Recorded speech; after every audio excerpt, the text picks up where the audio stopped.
Welcome back, everybody, to another episode of the Bears Pod with Parker Hurley.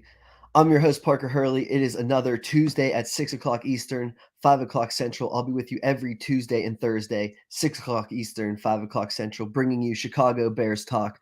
You can follow me at Parker Hurley. Follow us at beargoggleson.com, where everything that I do written is going to be there. But here we're going to hash it out in podcast form. We're going to be talking. It's draft week, so we're going to be talking about the NFL draft pretty much exclusively. But as always, leave your comments in the comments section. We'll definitely get to those. Anything you comment, you'll dictate where we talk about today.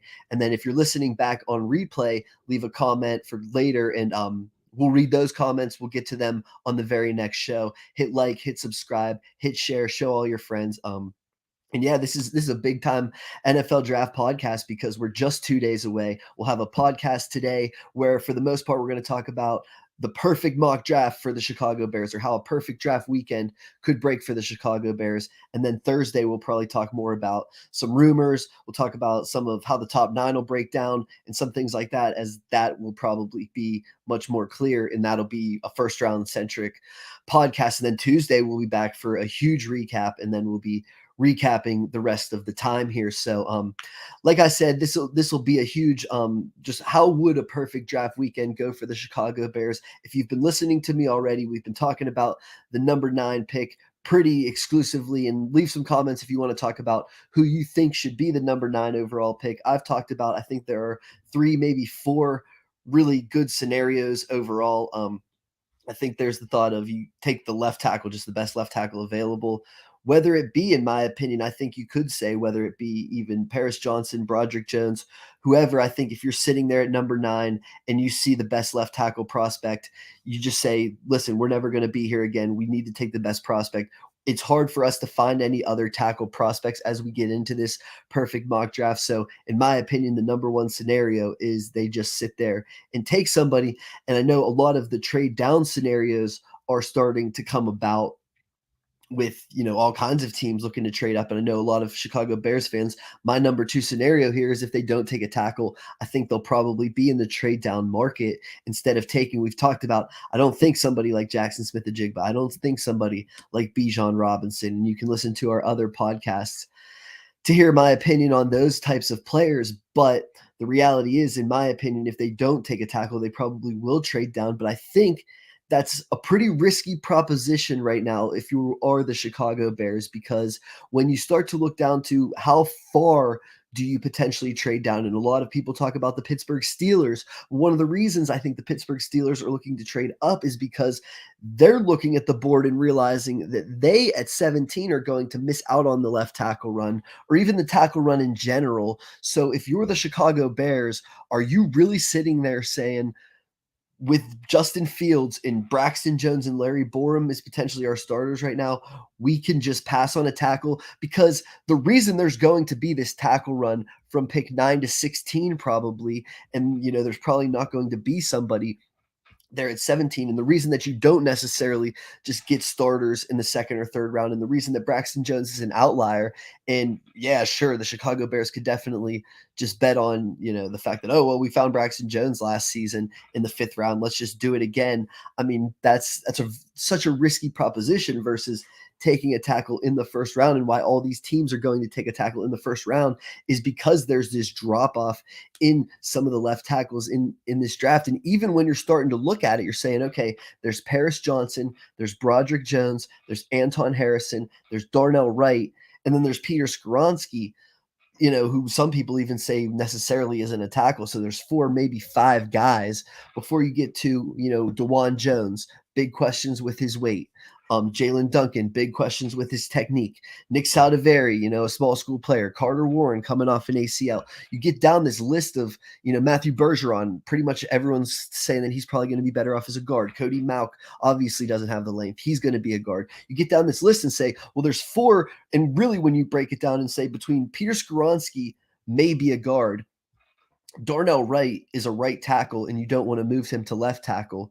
You just have Paris Johnson, Anton Harrison, and Broderick Jones, and all your favorite sleepers can be all your favorite sleepers, but the chances of them being a week one starter is super slim based just historically. And like I said, you could bet on Braxton Jones, but there's a reason that even when Bears fans are saying, Braxton Jones is getting mauled by this guy, mauled by that guy. He's still on all these PFF lists because how many left tackles as rookies even make it that many starts? And just the fact that he was able to start for 17 games, even despite his struggles, is being celebrated because you don't find that very often. And if the Chicago Bears think that they can, it's just betting. It's too much of a risk that you don't want to take. And when you start to look into, okay, what is the draft order here, or how far could the Chicago Bears fall down? Because you're looking at it and saying the Eagles are always a team that, they're sitting there at 10. They're always a team that, they're a Peter Skoronski type of team because they are one of those, let's just bring him in one of the best five. They're always about the future. They're a team that could draft Paris Johnson, have him sit a year. They traded up for Andre Dillard and he sat, most of his rookie contract. Some of it was, they wanted Jason Peters to retire after 1 year and it didn't necessarily go that way. But so the Eagles at 10 are in play for a tackle. The Tennessee Titans are right now currently starting Andre Dillard, who, like I said, was a bust for the Eagles, and the Eagles may draft a tackle at 10 because they don't like Andre Dillard. And the Titans, so you're telling me that they're just going to sit at 11 and not draft a potential tackle because they have Andre Dillard? No. So the Houston Texans, they're probably one of those teams because they have Tunsil and because they have even some help on the right side. They maybe don't take a tackle, but they could be in play for Darnell Wright.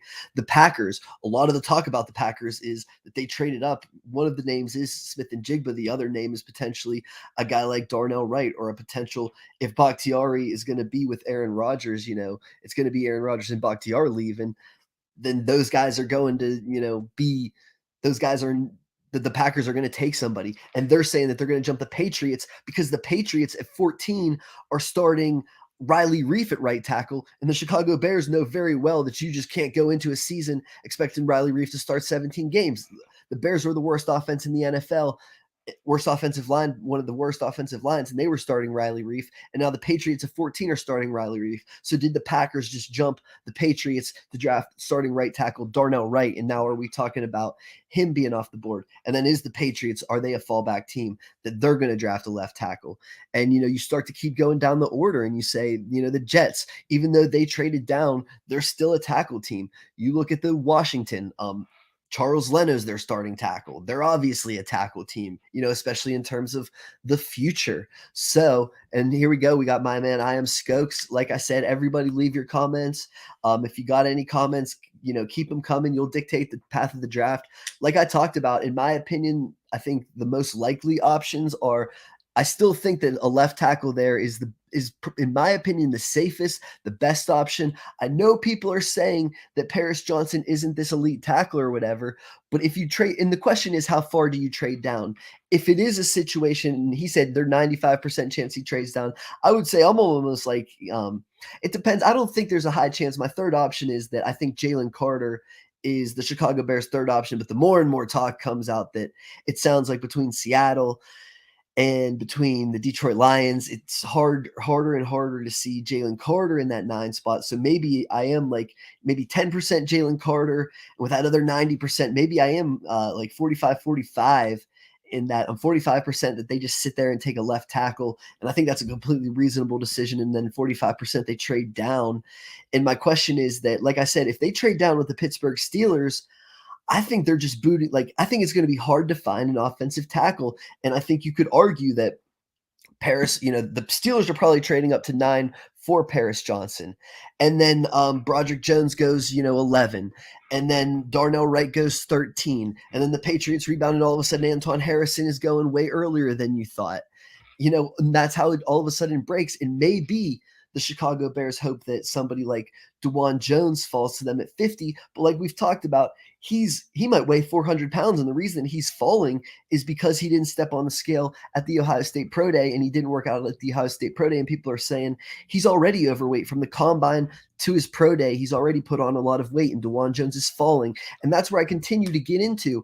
If you pass on a left tackle, or if you trade down too far, then you're missing on this left tackle run of The Eagles could take a tackle, the Titans could take a tackle, the Packers could take a tackle, the Patriots could take a tackle, Washington could take a tackle, all the way down the draft, and even the Jets trading down to 15.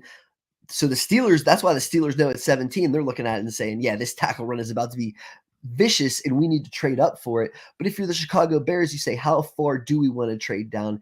And maybe it is just I think the perfect scenario for the Chicago Bears, and where I would agree 100% of the perfect scenario where you 100% of the time trade down is if there is a quarterback there.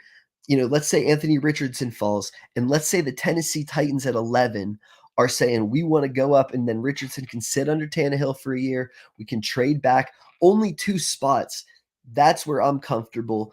It used to be you were comfortable maybe the Jets at 13. Now that that's the Packers at 13, you're saying who are they jumping up to get? And is that a division rival? And is that, you're at least wondering more about who the Packers from 13, or is it the Texans? Maybe the argument is that the Texans pass on a quarterback at 2, and then there is one there at 9. If you trade back to 11 or 12 and you're the Chicago Bears, I think I'm on board because especially if a quarterback's there at 9, because a quarterback is going there at 9. And then 10, maybe the Eagles do. Maybe the Eagles take Skoronski, who isn't a quarterback on your board. Maybe the Eagles take Van Ness, something along those lines. And then if you're sitting there at 11 and you say, okay, we weren't going to take a quarterback at 9, and they took Skoronski, who was off of our board at 10, and we sat at 11 and got the same guy we thought we were going to take at 9, obviously a win. Same thing at 12. Maybe the Titans do take Paris Johnson, but you had Broderick Jones ahead of Paris Johnson, and you would have taken Broderick Jones at 9, and then you could trade back to 12. But if you start trading back to, like I said, maybe the Packers are off the board at 13. But if you trade back to 14, now you're behind the Packers, and now are the Packers taking Darnell Wright, or are the Packers taking Broderick Jones? And the Chicago Bears, I don't want to say that, you live in your fears, but I mean, for years and years, you're going to wonder, because the Packers are sitting there at 13. You're going to have to say, do we trade behind the Green Bay Packers now? Or are we just looking at 11 and 12 are probably our best events to trade down? So that is where I still think it's still okay and it's still sensible that the Chicago Bears could just sit at 9 and they could take a tackle. And one of the more interesting thoughts now all of a sudden is that Peter King wrote about it. People are talking about it. What if the Arizona Cardinals are forced into a spot where they cannot trade down from 3 and they're forced to pick somebody? And let's say it goes, the Arizona Cardinals do have Tyree Wilson over Will Anderson. And let's say it goes Bryce Young, then Tyree Wilson. Are the Cardinals going to take Will Anderson, who they're not high on?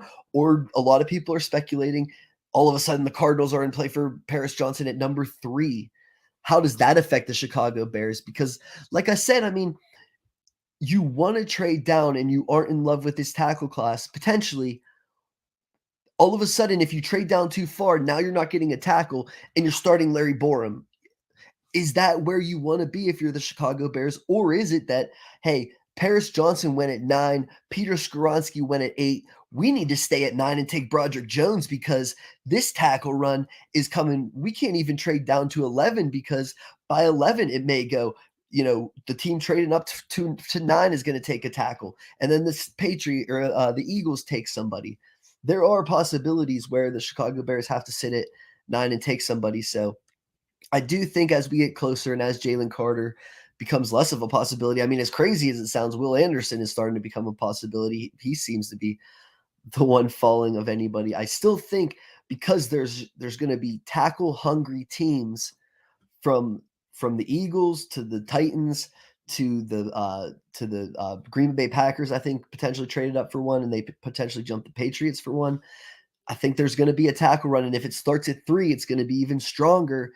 And if you're sitting at 53, I keep saying you could pretend you could say, oh, we've had Braxton Jones last year. It worked out. That's a bold statement. That's a bold thought. So I still personally think that they go tackle at number 9. And if they don't, I think they trade back to 11 because a quarterback is there at 9.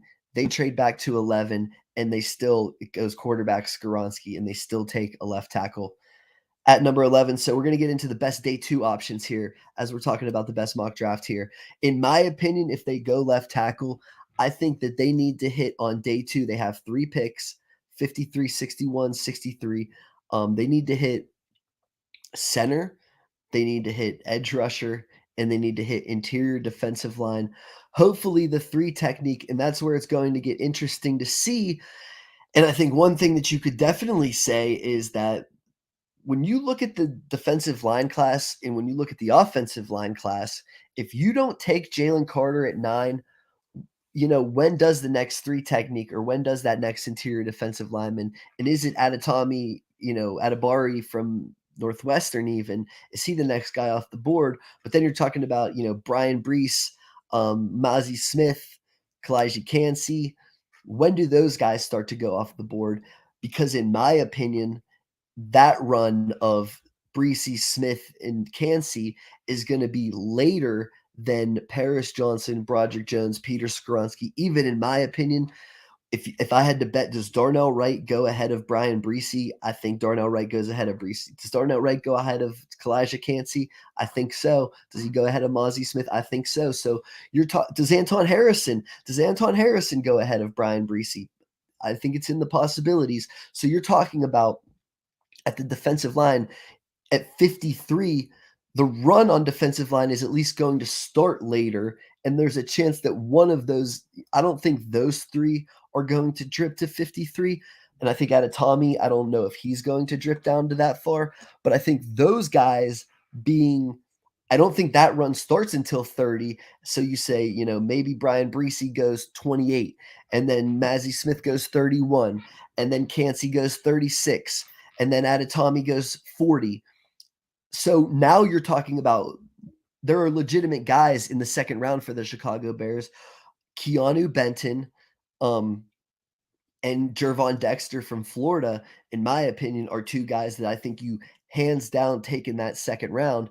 And I think that they could potentially be the Matt Eberflus three technique of the future. And I think there's even, whether it be Siaki Ika, whether it be Zach Pickens, whether it be Byron Young from Alabama, I don't know if those guys are that three tech of the future. And I think those guys are more at pick 64 overall, the first pick of the third round for the Chicago Bears.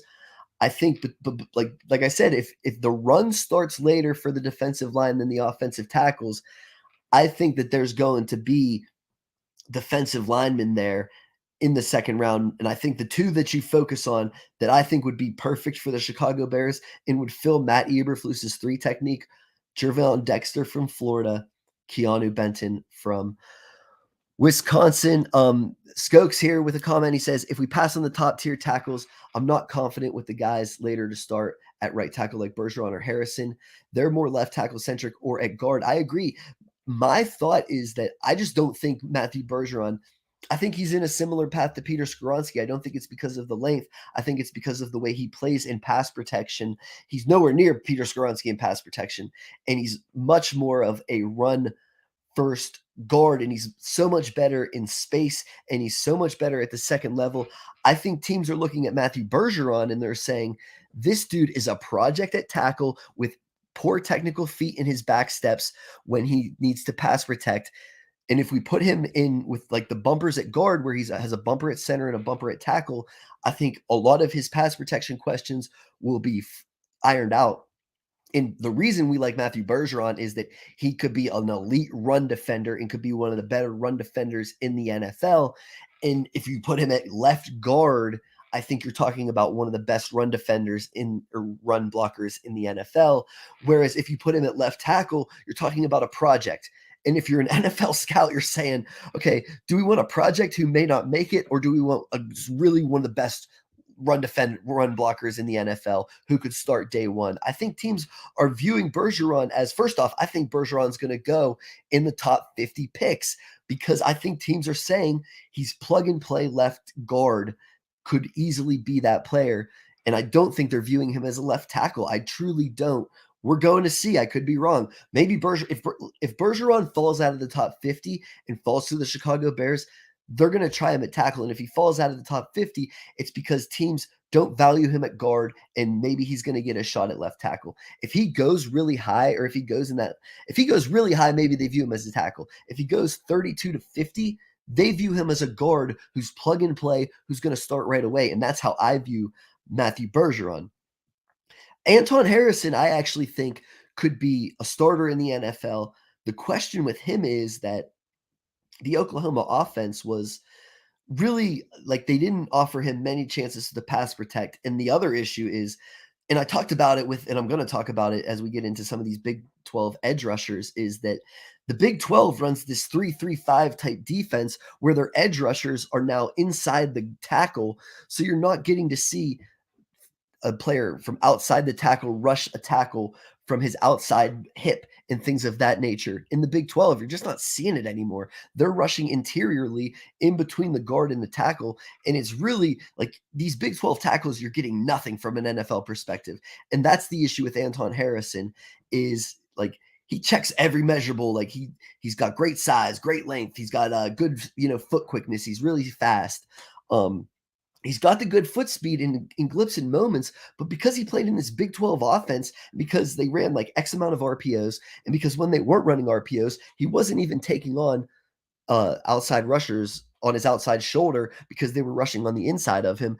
That's where I keep saying. And second of all, because this tackle run is going to go so much faster than I think people realize, and people are going to look and they're going to say, it's Paris, it's Broderick, it's Darnell Wright, it's Peter Skoronski, who we may not even view as a tackle. So, I mean, there's three guys, and once those three guys go, and Darnell Wright's going to go way higher, you're talking about DeJuan Jones, who has weight issues. You're talking about Matthew Bergeron, who probably you view as a guard. And you're talking about Anton Harrison, who's probably going to go higher because he's so projectable, but he hasn't even shown anything, like I said, on tape. So, a lot of questions with the tackles, and that's why I still gun to my head, I still say that I think they would take a left tackle unless a quarterback falls to 9 and they can just trade down to 11 to the Titans or 12 to the Houston Texans. And like I talked about, a perfect mock draft would be that they take one of Jervon Dexter or Keanu Benton in the second day. And then a perfect draft would be that one of these centers falls,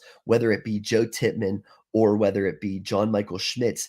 The other guys, Luke Whippler or Ricky Stromberg, I would just be nervous about, and I would much rather take them on day 3 or in that 4th round.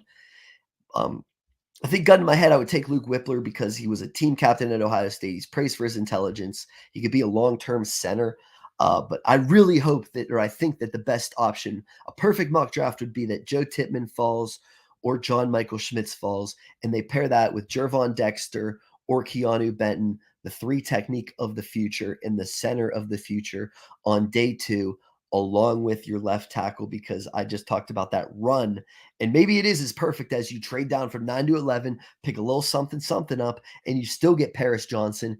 And then you take Joe Tippmann, who falls to you. And I think John Michael Schmitz is a little bit better. I don't think he's going to be there as likely. And I think that because Tippmann has questions with some of his balance and things like that, and because you have Cody Whitehair, who isn't a long-term option, but is a short-term option, you can ease in Tippmann.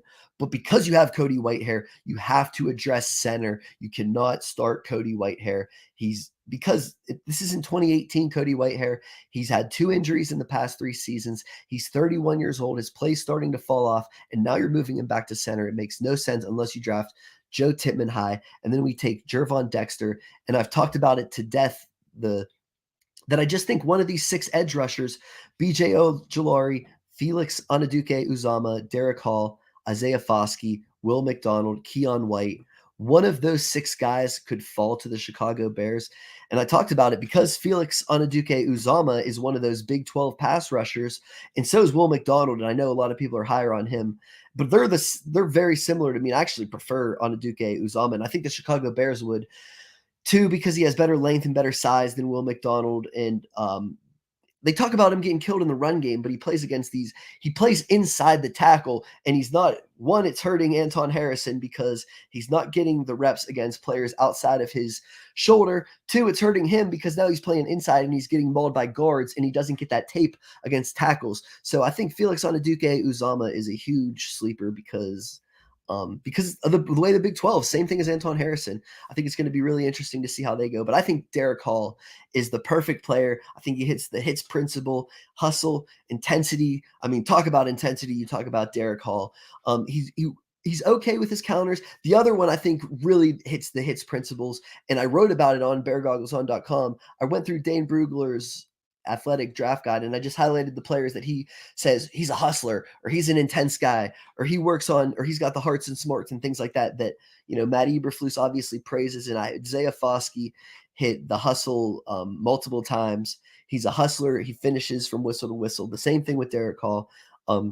I think Derek Hall, you're drafting for intensity. Isaiah Foskey, you're drafting for hustle. Really, and Keon White, you're drafting more of as like an inside outside type of player. And Onaduke Uzama, I think you're drafting based off of the upside. Will McDonald, I'm not necessarily sure is going to be there. And then BJ Ojolari is more of just a speed rusher who I don't know is good enough against the run. So I don't know if he's a fit for the Chicago Bears. But I just think between one of those six guys, and if you don't hit one of those six guys, I think the best option for them is one, Isaiah McGuire. Maybe you hit him in round 4, and then 2, Zach Harrison, who people used to praise as like thinking he's going to be the next Chase Young, or he's going to be the next, big thing from Ohio State. And he didn't hit any of those markers. But potentially in the 4th round, he's a good run defender. He's got long arms. He's one of those hustle type of players. So you could see Zach Harrison there. But I think the perfect scenario for the Chicago Bears is trade down to 11, take Paris Johnson, then take Joe Tippmann on day 2, take Gervon Dexter in the 2nd round, and then take somebody like Derek Hall or Isaiah Foskey at 61 overall. So leave some comments for the last few minutes here. I'm at Parker Hurley, at Chicago Bears, at beargoggleson.com. Talk about some day 3 stuff. And as we get into, if that goes how I think it should go, tackle, center, 3 technique, edge rusher. Like, let's just pound the trenches with the top picks. Some of these positions that I think in day 3, and what's cool is you have 2 picks in round 4, 2 picks in round 5. Then you got to wait, but then you have 2 picks in round 7. You could go, in my opinion, even if you hit a 3 technique on day 2, you still need a nose tackle.